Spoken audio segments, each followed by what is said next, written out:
जय हिंद दोस्तों। PSIR optional यानी कि पॉलिटिकल साइंस इंटरनेशनल रिलेशंस के जो ऑप्शनल होता है, चाहे यूपीएससी की प्रिपरेशन आप करते हो, चाहे फिर जो है यूजीसी नेट की आप प्रिपरेशन करते हो, उसके लिए जो है जॉन लॉक का ये लेक्चर जो है डेडिकेटेड है। आज के इस लेक्चर में हम जॉन लॉक की जो फिलॉसफी थी, जो वेस्टर्न पॉलिटिकल थॉट एक सब यूनिट होती है पीएसआईआर में, आपको पता होगा, तो उसी में जॉन लॉक को आज दोस्तों हम समझने का प्रयास करेंगे। दोस्तों इस लेक्चर को हम स्टार्ट करने से पहले मैं आपको बता दूं, हमारा एक व्हाट्सएप ग्रुप है जो आईएएस एस्पिरेंट्स के लिए है। इसमें 388 मेंबर ऑलरेडी कनेक्ट हैं। आप चाहें तो यहाँ पे जुड़ सकते हैं, यहाँ पे पर्सनली मुझसे मैसेज कर सकते हैं। चलिए हमेशा की तरह बिना किसी बकवास के जो है आज का लेक्चर स्टार्ट किया जाता है। और आज दोस्तों हम बात करने वाले हैं, जैसा कि आप सभी को पता है, जॉन लॉक की। ठीक है, और जॉन लॉक आप सभी जानते हैं कि इनको जो है हम फादर ऑफ लिबरलिज्म कहते हैं। आखिर फादर ऑफ लिबरलिज्म इनको क्यों कहते हैं, यानी कि उदारवाद के जनक इनको कहा जाता है। इनका जन्म जो है 1632 से 1704 बीसी के एडी के बीच में हुआ था। ये गलत इसमें लिख गया है, बीसी नहीं एडी होगा, यानी कि 1632 से 1704 एडी में जो है इनका जन्म हुआ। और ये फादर ऑफ लिबरलिज्म कहलाते हैं, यानी कि उदारवाद के जनक कहलाते हैं। और इनकी फिलॉसफी जो है, इनके पॉलिटिकल थॉट्स जो हैं, उनको हम समझने का प्रयास करेंगे। दोस्तों मैं आपको बता दूं, इससे पहले भी मैंने जो है वेस्टर्न पॉलिटिकल थॉट पे कई सारे जो थिंकर हैं उनके सबके लेक्चर मैंने बना के रखे हैं अपनी प्लेलिस्ट पे। यूट्यूब पे 600 से ज़्यादा लेक्चर हैं, आप उनको जरूर देखिए जा करके। आपको सारे लेक्चर मिल जाएंगे जो पिछले थिंकर थे, उनके सब मैं बना चुका हूँ। ठीक है, जिसमें मैकियावेली, प्लेटो, अरिस्टोटल, थॉमस हॉब्स, इन पे सब पे लेक्चर बन चुके हैं। ठीक है, तो चलिए, आपको पता होना चाहिए कि इनको फादर ऑफ लिबरलिज्म कहते हैं। लिबरलिज्म का मतलब होता है उदारवाद, मतलब ये बहुत बड़े, मतलब जो है लिबरलिज्म के, मतलब आप मान सकते हो फादर हैं। ठीक है, अब दोस्तों लिबरलिज्म का मतलब क्या होता है। लिबरलिज्म जो शब्द है वो दोस्तों लिबर्टी से आया है। ठीक है, और लिबर्टी अगर देखा जाए, हालांकि इसाइया बर्लिन जो हैं एक काफ़ी जो है पैदा हुए, जन्म हुए, इसाइया बर्लिन दोस्तों कहते हैं कि tolerance is substantive heart of liberalism, यानी कि जो टॉलरेंस है, यानी कि सहिष्णुता, यानी कि आपके अंदर जो क्षमता है किसी भी चीज़ को सहन करने की, वो दोस्तों एक सब्सटेंटिव हार्ट है लिबरलिज्म का। यानी कि यहाँ पे सहन आपको काफ़ी करना पड़ेगा। जैसे मान लीजिए अगर कोई कुछ बोल देता है तो उसके विचारों का सम्मान किया जाए। अब जो दोस्तों सबको जो है विचारों को रखने की आज़ादी होगी, तो सीधी सी बात है कि आपको विचार किसी के खराब लगेंगे। ठीक है, तो आपको यहाँ पे सुनना पड़ेगा, टॉलरेट करना पड़ेगा।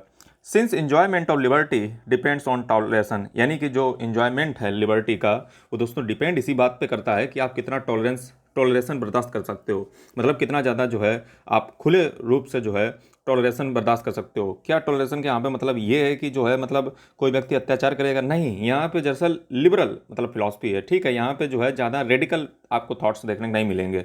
ठीक है, कट्टरवादी विचारधारा नहीं, मतलब जो है जैसे मान लीजिए हिंदुस्तान में सारे विचारों को जो है सुना जाता है, लेकिन कई सारे विचार ऐसे होते हैं जिसको लेकर के काफ़ी मीडिया में आ जाता है, फिर उस पर बयानबाजी होना चालू हो जाती है।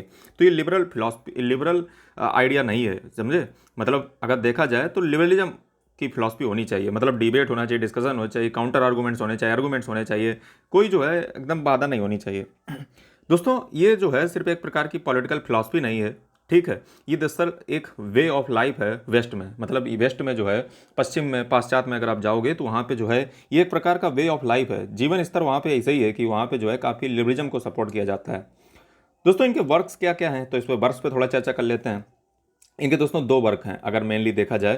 पहला इनका वर्क है, इनकी दरअसल एक वर्क का नाम है टू ट्रीटीज ऑन गवर्नमेंट। ये 1689 में लिखा गया था, और जिसमें जो है फर्स्ट ट्रीटी की अगर बात की जाए, फर्स्ट ट्रीटीज की अगर बात की जाए, तो उसमें दोस्तों ये जो है क्रिटिसाइज करते हैं रॉबर्ट फिल्मर्स का जो पैट्रियार्का है, उसको जो है ये क्रिटिसाइज करते हैं।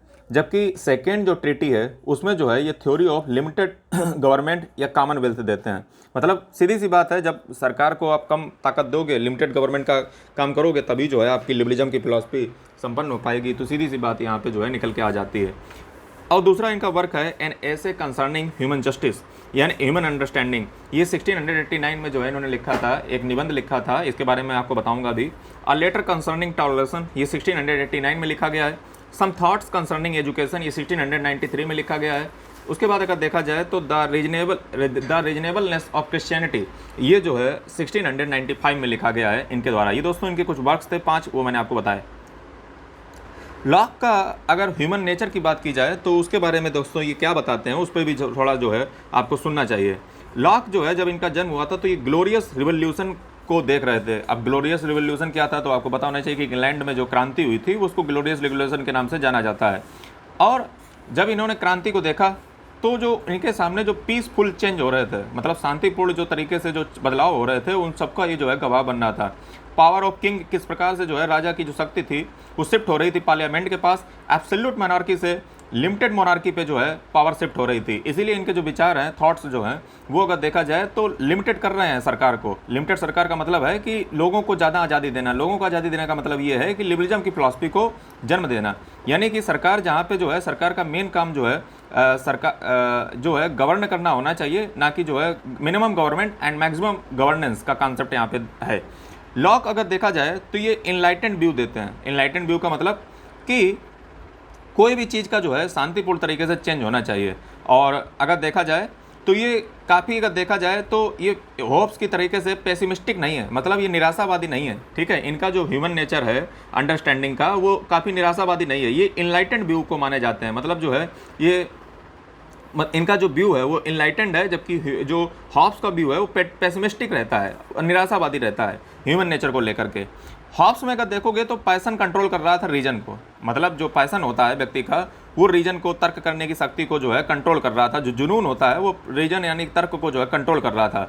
जबकि लॉक में अगर देखा जाए तो रीजन और जो पैसन है दोनों अगर देखा जाए तो बैलेंस फॉर्म में मौजूद हैं, यानी कि दोनों जो है दूसरे को कंट्रोल करते हैं। Hobbes reason is not enough to control passion.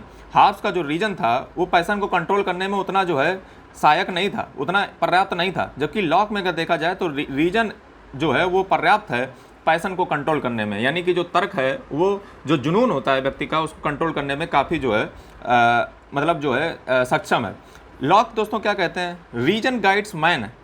ये देखिए क्या कह रहे हैं, मतलब देखिए सीधी सी बात, आप थोड़ा सा इनको थॉट को पहले आप समझिए, क्योंकि अगर देखा जाए, आप बात समझिए पहले, इनका ये स्टेटमेंट पढ़िए कि reason guides man not to harm others in his life, liberty, property and health. इसका मतलब क्या हुआ?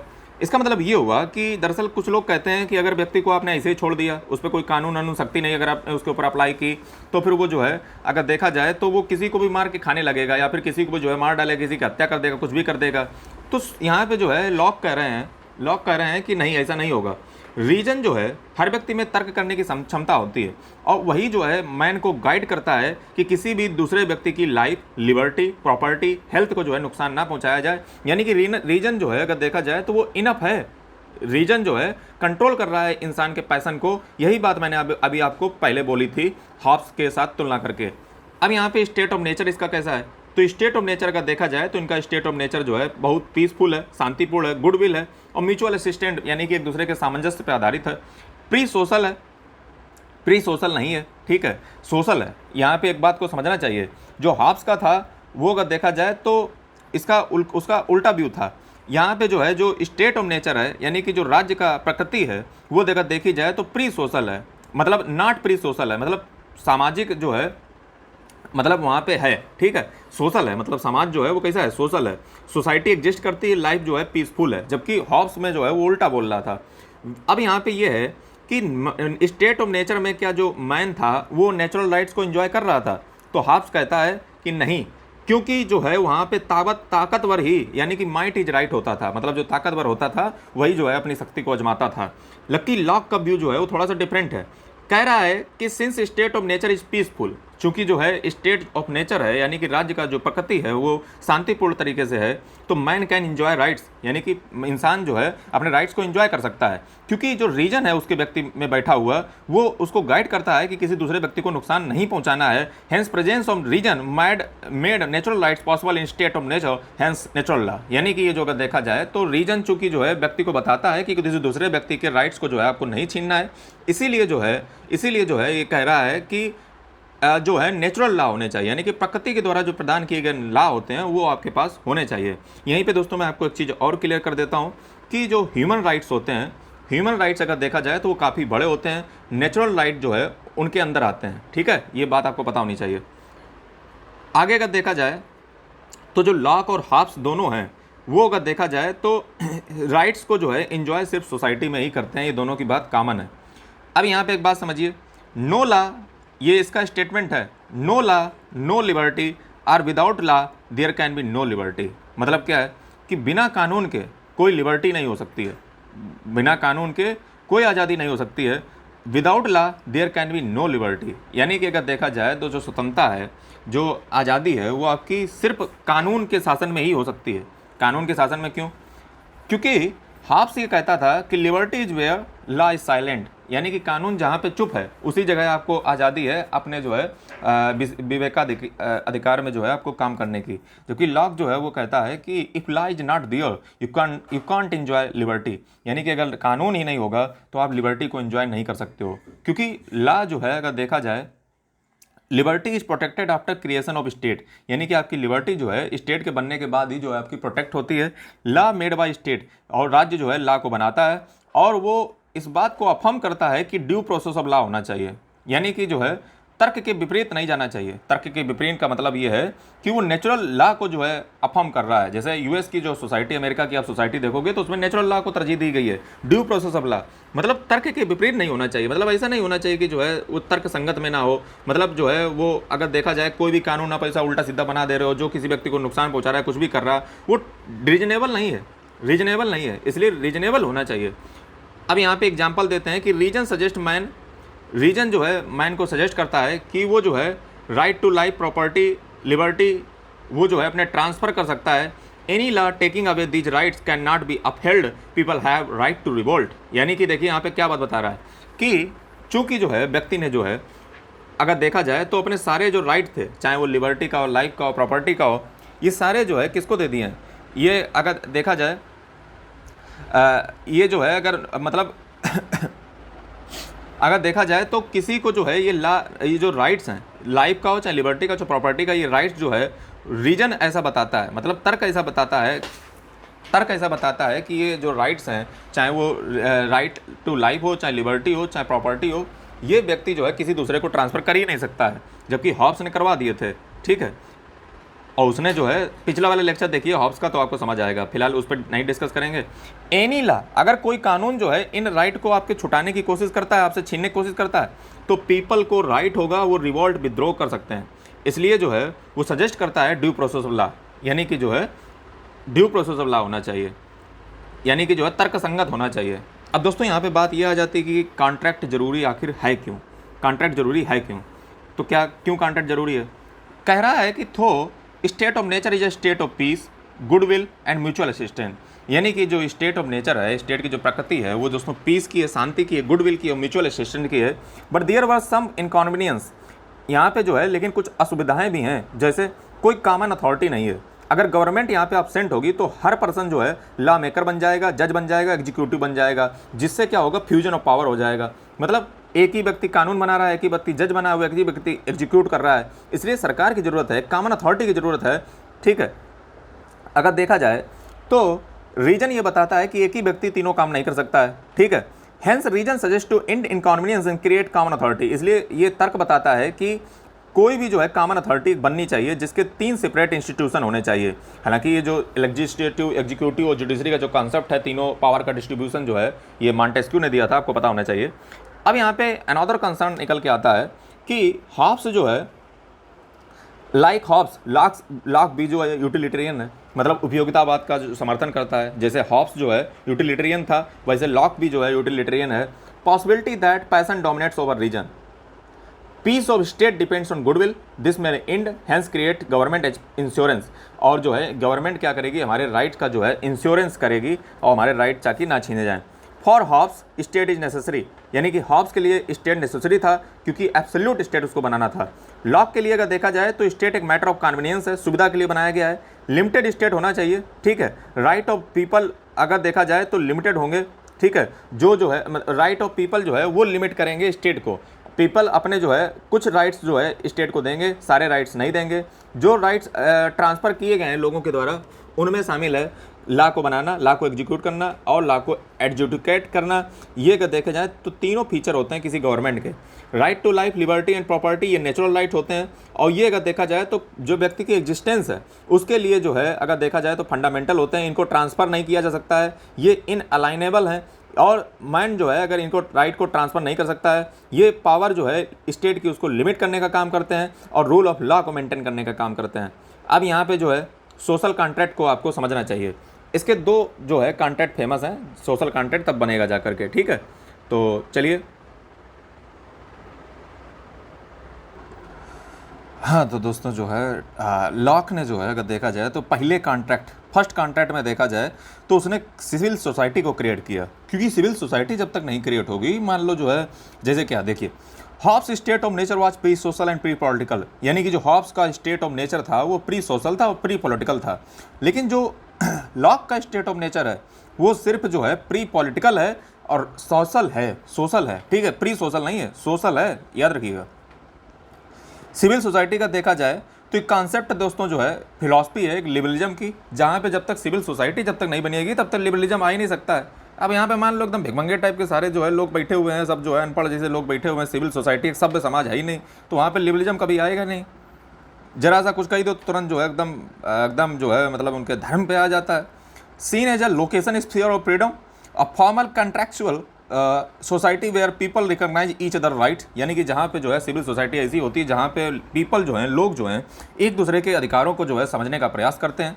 The natural rights become guaranteed enforceable, यानी कि जो नेचुरल राइट्स होते हैं, जो प्राकृतिक अधिकार होते हैं, वो जो है गारंटी बन जाते हैं और उनको इन्फोर्सबल करना पड़ता है।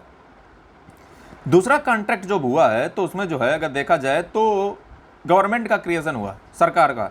Lock first to give the concept of representative democracy, majoritarian model of democracy. Locke जो है पहली बार अगर देखा जाए तो उसने कॉन्सेप्ट दिया था रिप्रेजेंटेटिव डेमोक्रेसी का। रिप्रेजेंटेटिव डेमोक्रेसी का मतलब होता है प्रतिनिधित्व लोकतंत्र, और जिसमें जो है मेजोरिटियन मॉडल ऑफ डेमोक्रेसी को जो है इसने अपनाया। डेमोक्रेसी इसने क्या कहा डेमोक्रेसी जो है वो बेस्ड होती है कंसेंट ऑफ पीपल, यानी कि लोगों की जो है कंसेंट पे, सहमति पे बेस्ड होती है। कांट एक्ट आर्बिट्रेरी, यानी कि जो है अगर देखा जाए तो आर्बिट्रेरी काम एक्ट नहीं कर सकती। आर्बिट्रेरी का मतलब ये हुआ कि मतलब अत्याचारी टाइप के जो है काम करने लगे गवर्नमेंट, ऐसा नहीं कर सकती है। Government act according to the wishes of the people, यानी कि गवर्नमेंट जो है लोगों की जो इच्छाएं होती हैं उससे अनुसार जो है काम करती है। Because government does not have any original power, क्योंकि गवर्नमेंट सरकार के पास किसी प्रकार का ओरिजिनल पावर नहीं है, बल्कि उसके पास जो पावर आती है वो डेलीगेटेड के द्वारा आती है। डेलीगेट्स का मतलब होता है, जैसे अमेरिका में आप देख लीजिए डेलीगेट्स होते हैं, प्रतिनिधित्व करने वाले लोग, जैसे अपने यहाँ पे एमएलए एमपी हो गए। Government is a trust, government जो है एक ट्रस्ट है। पीपल आर ट्रस्टीज, यानी कि पीपल जो है उसके ट्रस्टी हैं। Trust should run according to the wishes of the trustees, यानी कि वो जो ट्रस्ट है गवर्नमेंट नाम का, ये पीपल जो कि ट्रस्टीज हैं उनकी विशेस के अनुसार रन करना चाहिए। अगर गवर्नमेंट जो है ब्रीच कर देती है उस ट्रस्ट का, तो उसको जो है राइट टू रिवोल्ट करने का अधिकार होगा, लोगों को जो है विद्रोह करने का अधिकार होगा, क्रांति करने का अधिकार होगा। और ये रिवोल्यूशन होगा कैसे, तो ये कार्ल मार्क्स के तरीके का जो है रिवोल्यूशन क्रांति नहीं है, ये अलग प्रकार की क्रांति है। कैसा?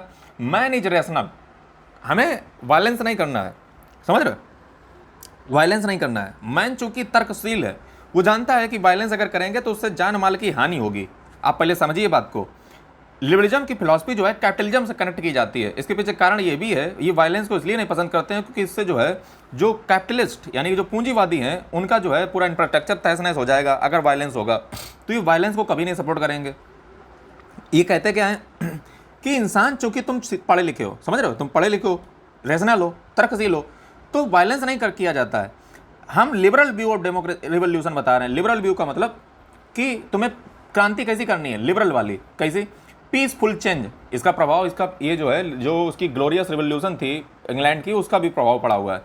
कॉन्स्टिट्यूशनल रिवोल्यूशन, संवैधानिक जो है क्रांति हमें करनी पड़ेगी और उसको जो है हम कॉन्स्टिट्यूशनल मेथड से करेंगे, समझ रहे हो, यानी कि लोग जो है एक दूसरे की आलोचना करेंगे और जिससे जो है लोगों को भड़काएंगे और फिर जो है अल्टीमेटली गवर्नमेंट वो चुनी नहीं जाएगी, फिर जो है सरकार गिर जाएगी। अब देखा जाए तो लॉक प्रॉपर्टी पे क्या कहता है। लॉक प्रॉपर्टी पे जो है एक अगर देखा जाए तो इंक्लूसिव सेंस में कहता है कि प्रॉपर्टी जो है वो गुड लाइफ और लिबर्टी के लिए काफ़ी जो है ज़रूरी है। और ये प्रॉपर्टी जो है अगर देखा जाए तो व्यक्ति की होती है, स्टेट की नहीं होती है। प्रॉपर्टी एक डिवाइन इंस्टीट्यूशन है। प्रॉपर्टी का देखा जाए तो एक डिवाइन इंस्टीट्यूशन है, यानी कि दैवीय संस्थान है। क्यों? According to the Locke, God created apple, milk and meat to eat, drink and be happy, यानी कि भगवान ने जो है एप्पल बनाए, मिल्क बनाया, मीट बनाया खाने के लिए, पीने के लिए, ताकि हम सब जो है हैप्पी रह सकें। गॉड डू नॉट वांट, यानी कि भगवान नहीं चाहता है man to sacrifice but to acquire things which are the source of happiness, यानी कि भगवान नहीं चाहता है कि मैन जो है उन चीज़ों का सेक्रीफाइस करे जिससे उसको हैप्पीनेस मिलती है, जो हैप्पीनेस का सोर्स है, और उनको जो है एक्वायर करना चाहिए। जो भगवान की चीज़ें हैं उनको एक्वायर करना चाहिए, ना कि सेक्रीफाइस करना चाहिए। अब लॉक की थ्योरी क्या है प्रॉपर्टी पे? तो इसकी जो थ्योरी है वो क्लोजर टू द अरिस्टोटल है, और ये कहता है कि प्रॉपर्टी जो है वंस लेबर होती है, यानी कि हर व्यक्ति का जो है अपना श्रम जो होता है वही प्रॉपर्टी उसकी होती है। Labour is part of one's personality, यानी कि किसी भी व्यक्तित्व के जो व्यक्तित्व का जो है पार्ट होती है उसकी प्रॉपर्टी। ये एब्सोल्यूट राइट है, यानी कि इसको जो है प्रॉपर्टी को आपको कोई छीन नहीं सकता है। State can't make any law which deprives man from his right to property, यानी कि कानून जो है किसी प्रकार का ऐसा नहीं बनाया जा सकता है जो व्यक्ति को उसके प्रॉपर्टी के राइट से जो है उसको छीने। वाई कांट डिप्राइव, क्यों नहीं डिप्राइव कर सकते हैं? क्योंकि इंसान ने जो है राइट टू जो प्रॉपर्टी था, लिबर्टी था, इसको जो है स्टेट को नहीं सौंपा था। अगर आप पूरा लेक्चर देख के आए हो तो मैंने आपको बताया है, state is a trust, people are trustees, no original power, only delegated power, no original person will delegate right to property, यानी कि कोई भी तर्कशील जो व्यक्ति होगा वो अपने राइट टू प्रॉपर्टी को नहीं देगा स्टेट को। Property is a source of happiness, people have right to revolt if deprived, यानी कि लोग जो है विद्रोह क्रांति कर सकते हैं अगर जो है आप उनके जो प्रॉपर्टी के राइट है उसको छीना जाता है। लॉक का अगर व्यू देखा जाए तो वो पॉजिटिव इंडिविजुअलिज्म की भी बात करता है। पॉजिटिव इंडिविजुअलिज्म देखा जाए तो एक प्रकार की कैपिटलिज्म फिलॉसफी है। कैपिटलिज्म का मतलब होता है पूंजीवादी फिलॉसफी है। To justify absolute right to property whatever man possesses is because of own efforts, state can't compel man to pay taxes and help poor, यानी कि जो राज्य होता है अगर देखा जाए जो प्रॉपर्टी होती है वो व्यक्ति का अपना जो है मेहनत का, जो श्रम का, एफर्ट से जो कमाई की संपत्ति होती है, और स्टेट जो है उसको छीन नहीं सकता है, ना ही मजबूर कर सकता है कि वो टैक्स को पे करें और गरीबों की मदद करें। अरिस्टोटल कहता है individual ownership but common use, यानी कि जो है अरिस्टोटल का जो प्रॉपर्टी का सिद्धांत है वो गांधी जी के ट्रस्टीशिप के पास बैठता जाकर के है। यूटिलिटेरियंस जैसे हॉब्स हो गए, लॉक हो गए, ये सपोर्ट करते हैं बेंथम का जो पॉजिटिव इंडिविजुअलिज्म है इसको सपोर्ट करते हैं, ठीक है। और जबकि जो अरिस्टोटल था वो कहता था कि इंडिविजुअल की प्रॉपर्टी है लेकिन कॉमन लोग, सभी लोग यूज कर सकते हैं, ठीक है। अरिस्टोटल और इनका व्यू थोड़ा सा डिफरेंट है लेकिन क्लोज टू उन्हीं के है। अब यहाँ पे थ्री लिमिटेशन जो है राइट टू प्रॉपर्टी पे दे रखी हैं। क्या? No person shall deprive other from acquiring property, यानी कि किसी की प्रॉपर्टी एक्वायर करने से उसको आप वंचित नहीं कर सकते हो, एक्वायर कर सकते हो। इक्वलिटी ऑफ अपॉर्चुनिटी है ये दोस्तों आइडिया कैपिटलिज्म का, आपको पता है। No one has right to destroy the property, किसी को भी प्रॉपर्टी को डिस्ट्रॉय करने का अधिकार नहीं है, सिर्फ राइट टू एंजॉय है, क्योंकि गॉड ने जो है प्रॉपर्टी हैप्पीनेस के लिए बनाई है। Property should be owned by putting one's own labour, यानी कि प्रॉपर्टी जो है अपने लेबर के द्वारा जो है अगर देखा जाए तो उसी को रख करके जो है ऑन करनी चाहिए। स्टेट का रोल है सिर्फ नाइट वॉचमैन का, इससे ज़्यादा कोई रोल नहीं है, सिर्फ वो जो है इसकी रखवाली करेगा। लॉक आल्सो एक्सप्लेन, लॉक ने जो है कुछ चीज़ों को एक्सप्लेन किया, जैसे ओरिजिन ऑफ प्रॉपर्टी क्या था। तो इसने कहा कि जो प्रॉपर्टी थी वो शुरू में जो है जब दुनिया का मतलब आई थी, जब से मानव सभ्यता, तब ये कॉमन सब थी, लेकिन ये कॉमन बहुत समय तक नहीं रह सकी क्योंकि कंपटीशन इंक्रीज हुआ, लोग पॉपुलेशन इंक्रीज हुई, ठीक है। जो हार्ड वर्किंग थे, उद्यमी थे, रिच थे, नहीं, जो हार्ड वर्किंग थे, इंटरप्राइजिंग थे, उद्यमी थे, उन्होंने जो अगर देखा जाए तो वो रिच हो गए। जो लेजी थे, आलसी थे, डे ड्रीमर थे, दिन में दिवा स्वप्न देखते थे और लड़ाई झगड़ा करते थे, वो पुअर रह के रह गए। Hence no justice is in compelling rich to help poor, यानी कि इसलिए जो है हम रिच के साथ जो है न्याय नहीं कर सकते हैं कि वो जो है पुअर वालों की हेल्प करें। अब यहाँ पे देखा जाए तो लॉक टॉलरेशन पे क्या कहता है, सहिष्णुता पे क्या कहता है। Hobbes does not support toleration, यानी कि जो हॉब्स है वो टॉलरेशन को किसी प्रकार से सपोर्ट नहीं करता है। एब्सोल्यूट अथॉरिटी टू स्टेट, यानी कि स्टेट के पास एब्सोल्यूट अथॉरिटी है even in the matter of religion, religion के मैटर में भी इंक्लूडेड है। जबकि जो only one right to life, यानी कि जो है अगर हॉब्स देखा जाए तो वो सपोर्ट टॉलरेशन को नहीं करता है, वो एब्सोल्यूट राइट स्टेट को देकर रखता है किसी भी प्रकार के मैटर में, चाहे वो रिलीजन का हो। सिर्फ वन राइट अगर देखा जाए तो राइट टू लाइफ को छोड़ करके, ठीक है, राइट टू लाइफ में जो है वो सपोर्ट करता है टॉलरेशन को। लॉक क्या कहता है? लॉक कहता है कि man has not transferred all the rights, state has limited rights, ठीक है, अच्छी बात है, यही मैं आपको बता रहा हूं कि मैन ने सारे राइट्स नहीं ट्रांसफर किए हैं लॉक के अनुसार। It said state should not try to dictate people in the matter of religion, यानी कि जो स्टेट होता है, राज्य होता है, उसको जो धार्मिक मामले होते हैं उसमें डिक्टेट करने का अधिकार नहीं है, ठीक है। और अगर देखा जाए तो इसमें जो है फ्रीडम ऑफ कंसाइंस जो है वो हर व्यक्ति को होनी चाहिए। देखिए कैपिटलिज्म में जो है धर्म का जो है बोलबाला काफ़ी रहता है। इसके पीछे कारण ये होता है कि इसीलिए तो कार्ल मार्क्स ने सबसे पहले प्रहार किया कि religion is the opium of masses, यानी कि जो धर्म होता है वो जो जनता होती है, आम जनता होती है, उसके लिए जो है एक तरीके से ओपियम का काम करता है। मतलब जो है वो जो है उसके नशे में लोग रहते हैं। इसलिए कैपिटलिस्ट वाले लोग चाहते हैं कि वो जो है डरें और ताकि जो है वायलेंस ना करें और कैपिटलिस्ट लोग अच्छे से रह सकें। ये फिलॉसफी होती है कैपिटलिस्ट की।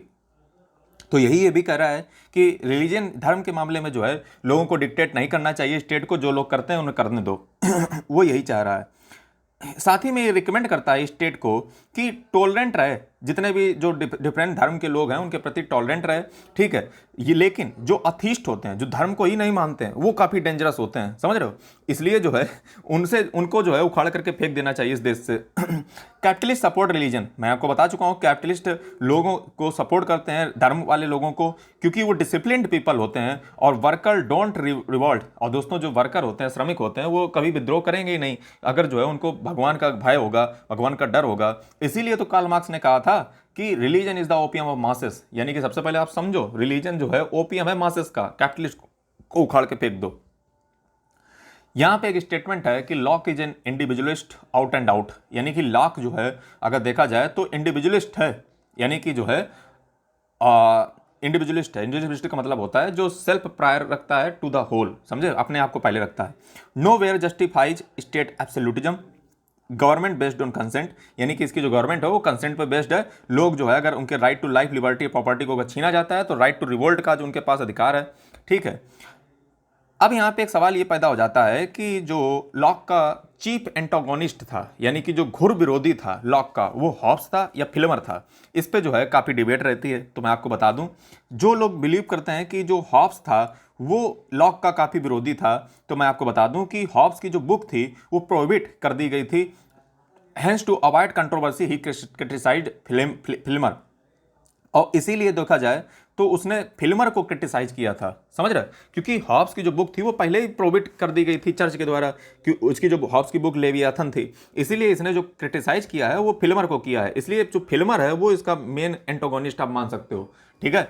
वहीं पे मैं आपको बता दूं कि those who believe Filmer was, यानी कि जो फिल्मर को बिलीव करते हैं कि वो उसका चीफ एंटागोनिस्ट है, तो Filmer was critic of social contract. Filmer जो है सोशल कॉन्ट्रैक्ट का क्रिटिक था, वो स्कॉलर था फ्यूडल क्लास का। और बोथ जो है हॉब्स और जो लॉक हैं ये सोशल कॉन्ट्रैक्ट थिंकर ही हैं और कैपिटलिस्ट क्लास से आते हैं। हॉब्स हो गए चाहे लॉक की बात कर लो।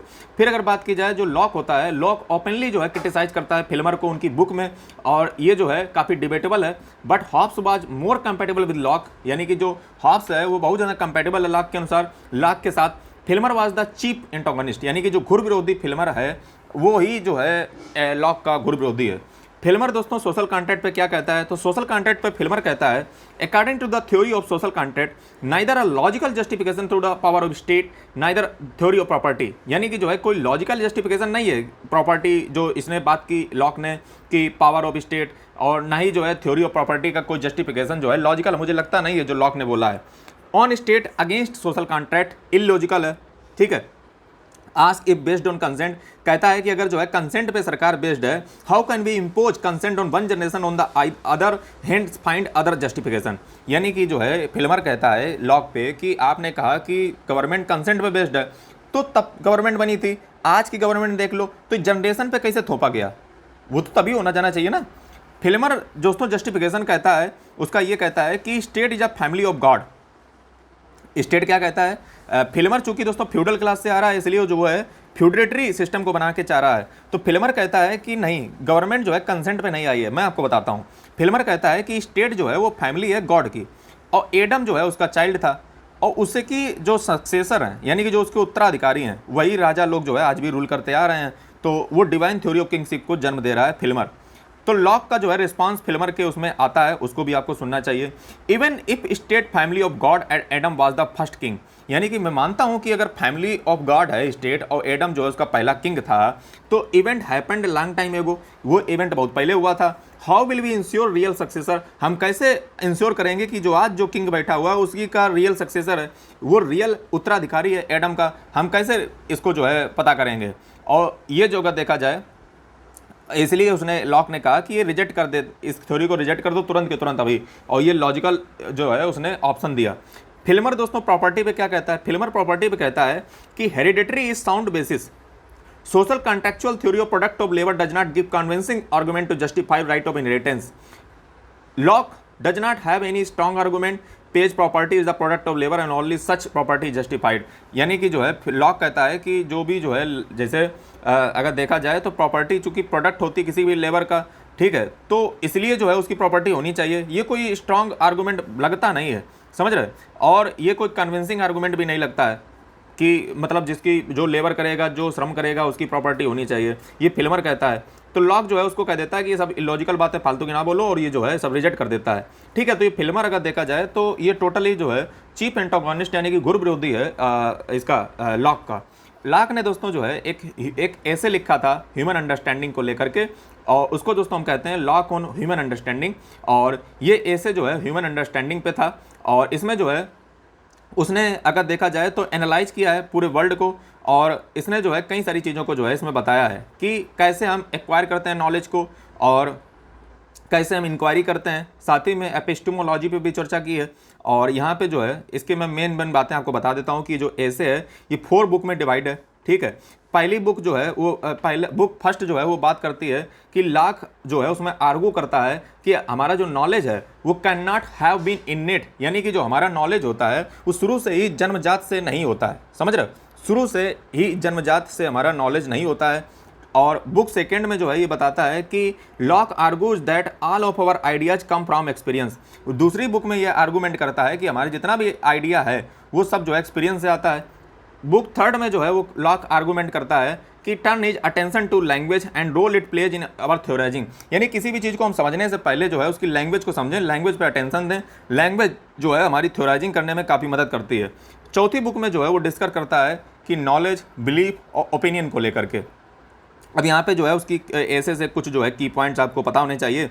वो आइडिया को 2 भागों में बांट देता है, एक आइडिया ऑफ जो है मेंटल ऑब्जेक्ट्स होते हैं, एक मेंटल एक्शंस होते हैं, ठीक है।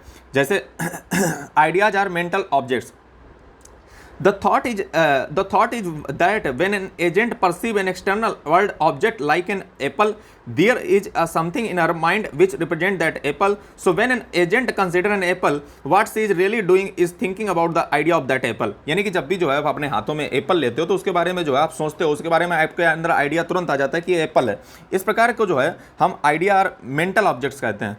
अब आइडिया और मेंटल एक्शंस क्या होता है? The thought there is that when an agent perceive an apple, she is really perceiving the apple in a direct unmediated way. The idea is the mental act of the making perceptual contact with the external world object. यानी कि जो है जैसे ही जो है आप Apple को अपने हाथों में लेते हो, समझ रहे हो, और उसको जो है जब आप डायरेक्ट परसीव करते हो, जैसे ही जो है आप उसको अगर देखा जाए, पहले वाले में क्या उसने कहा था? पहले वाले में उसने कहा था कि when an agent perceive an external world object, जब भी कोई व्यक्ति जो है एक्सटर्नल वर्ल्ड के ऑब्जेक्ट को जो है परसीव करता है, जैसे एप्पल को अगर देखा जाए, there is something in her mind represent that apple. यानी कि जब भी जो है वो उसके माइंड में जो है एप्पल रिप्रेजेंट हो जाता है, या फिर जब उसको जो है हाथों में उठा लेता है, तो ये जो मेंटल ऑब्जेक्ट है, यानी कि जो आइडिया किसी चीज़ को देख करके आया, किसी चीज़ को पिक किया, उठाया, तब उसके ने जो मेंटल एक्शन आए। ये आइडिया जो है 2 प्रकार के होते हैं, आइडिया एक मेंटल ऑब्जेक्ट, आइडिया और मेंटल एक्शंस, ठीक है। साथ ही में जो है ये जो है नेटिविज्म को जो है क्रिटिसाइज करता है। नेटिविज्म क्या दोस्तों? नेटिविस्ट क्या कहते हैं? तो नेटिविस्ट कहते हैं, नेटिविस्ट जो व्यू होता है वो होल्ड करता है कि human beings have mental content which is इनेट in the mind. यानी कि ह्यूमन के शरीर में जो है जन्म के समय ही कुछ जो है जन्मजात नॉलेज उसके दिमाग में था, जबकि ये एंटी नेटिविस्ट है। एंटी नेटिविस्ट का मतलब जो लॉक है वो एंटी नेटिविस्ट है, और उसके अनुसार जो है mind is like टेबुला Rasa. Mind जो है हमारा वो टेबुला रासा एक ब्लैंक स्टेट है, समझ रहे? जब जन्म हुआ था हमारा उस समय टेबुला रासा था, मतलब जो है खाली था, उसमें कुछ था नहीं। और ये एक्सपीरियंस पे भी काफ़ी ध्यान देता है। एक्सपीरियंस ये 2 प्रकार के बताता है, एक जो है इनर एक्सपीरियंस, एक आउटर एक्सपीरियंस। आउटर एक्सपीरियंस में ये बताता है कि जो हम सेंसेशन करते हैं और वो हमें जो है आइडिया जो मिलते हैं, जो हमारे 5 सेंसेस हैं, उसको हम आउटर एक्सपीरियंस कहते हैं। इनर एक्सपीरियंस का मतलब होता है कि memory, imagination, desire, doubt, judgement और चॉइस, ये सब जो आइडिया हैं ये सारे जो है इनर एक्सपीरियंस को दिखाते हैं। साथ ही में जो है कॉम्प्लेक्स आइडिया पे भी बात करता है। कॉम्प्लेक्स आइडिया का मतलब होता है जैसे किसी भी ऑरेंज को आपने देखा, उसके स्वाद, उसकी फीलिंग, उसके कलर, उसके जो है एसिडिक टेस्ट, इस सारी चीज़ों को जो मिला करके कॉम्प्लेक्स आइडिया बनते हैं, ठीक है। साथ ही में जो है कॉम्प्लेक्स आइडिया को भी जो है ये डिफरेंट ग्रुप में जो है क्लासीफाई कर देता है, जैसे idea of substance, idea of modes, idea of relation, इसमें भी डिवाइड कर देता है, ठीक है। उसके बाद अगर देखा जाए तो ये इंपॉर्टेंस ऑफ लैंग्वेज पे भी काफ़ी ध्यान देता है बुक 3 में, जैसा कि मैंने आपको बताया था। और ये लैंग्वेज पे वो कहता है कि improper use of language is the one of the greatest obstacle to knowledge and clear thought. यानी कि जब भी जो है हम किसी भी चीज़ को पढ़ते हैं तो नॉलेज उसमें लैंग्वेज का काफ़ी इंपॉर्टेंट होता है, और वो एक बहुत बड़ी बाधा है किसी भी थॉट को क्लियरली अंडरस्टैंड समझने में। Primary of use of words is refer to the ideas in the mind of the speaker. यानी कि जो प्राथमिक यूज होता है किसी भी वर्ड का, वो जो माइंड में हमारे अगर देखा जाए जो आइडिया होते हैं उस पर जो है काफ़ी डिपेंड करता है स्पीकर के, जो बोलने वाला है। और यहाँ पे जो है डिग्री ऑफ नॉलेज की भी बात करता है कि नॉलेज जो है 3 डिग्री में मतलब वो डिवाइड कर देता है, कि फर्स्ट डिग्री में कहता है कि इंट्यूटिव नॉलेज, और ये अगर देखा जाए तो बेस्ट काइंड ऑफ नॉलेज होती है इंट्यूटिव नॉलेज। जब किसी भी चीज़ को हम डायरेक्ट परसीव करते हैं, कनेक्ट करते हैं किसी भी चीज़ को, दो आइडिया को, तो उसको हम इंट्यूटिव नॉलेज कहते हैं। एक होती है सेकंड डिग्री ऑफ नॉलेज जिसको हम डिमॉन्स्ट्रेटिव नॉलेज कहते हैं। एक थर्ड डिग्री ऑफ नॉलेज होती है जिसको हम सेंसिटिव नॉलेज कहते हैं। तो ये दोस्तों अगर देखा जाए कुल मिलाकर के जो है ये जॉन लॉक के जो है वेस्टर्न पॉलिटिकल थॉट में जो जॉन लॉक होता है उसके ये पॉलिटिकल आइडियाज़ थे। उम्मीद करता हूँ दोस्तों आपको लेक्चर पसंद आया होगा। पसंद आया हो तो लेक्चर को लाइक करें, चैनल को सब्सक्राइब कर लें, बेल आइकन को प्रेस कर लें। यदि आप यूपीएससी एस्पिरेंट या पॉलिटिकल साइंस इंटरनेशनल रिलेशंस के स्टूडेंट हैं, हमारे व्हाट्सएप ग्रुप को ज्वाइन करना ना भूलें। हम सोशल मीडिया पर फॉलो कर सकते हैं। Thank you.